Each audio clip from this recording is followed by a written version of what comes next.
There's nothing we can do that could possibly stop the development in technology or robotics. But let's be very careful about this and clear. We don't want to stop development in robotics or in technology. We just want to make sure that we do have the systems in place and we do have the regulation in place to see this development further. The EPP Group's Thérèse Comodini-Kakia, she spoke after the European Parliament's Legal Affairs Committee approved a report she co-authored on efforts to make robotics a tool to grow the economy and create jobs. Europe is a leader in industrial robotics, 25% of the global market. But there's also fear among the public of the impact. The usual question we get is, will robotics or will robots take over from humans in every aspect of life?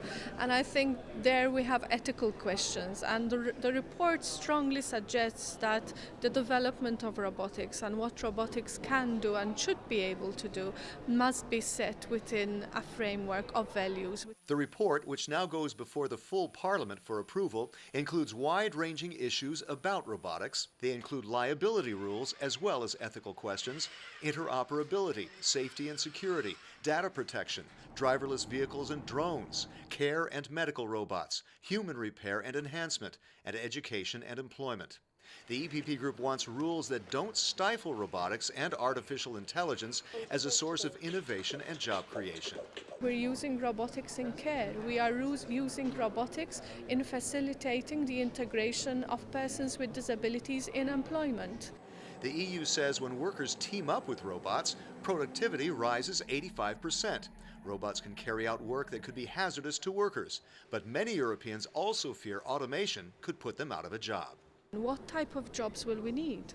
The Commission has already indicated that by 2020, 90% of all our jobs will at least need a basic digital knowledge. This attaches or links on to what are we doing in education. How are we preparing our younger generation in providing them with such digital skills? The EPP Group's Michał Boni is on the Civil Liberties, Justice and Home Affairs Committee. He says existing laws on ethics and privacy can already apply to robotics, but the report also calls for new protections.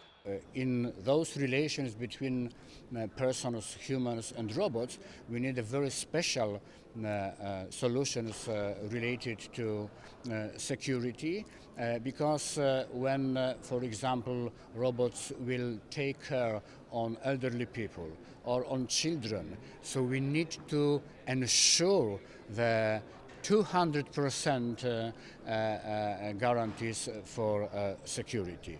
The EU sees the need to be proactive on robotics, both to remain competitive and to address concerns about ethics, legal issues, and employment. MEPs hope their report will help to ease those concerns and bring concrete responses to help ensure that robotics is a net job creator. Find out more about the activities of the largest political force in Parliament by checking eppgroup.eu. Thanks for watching, and see you again soon.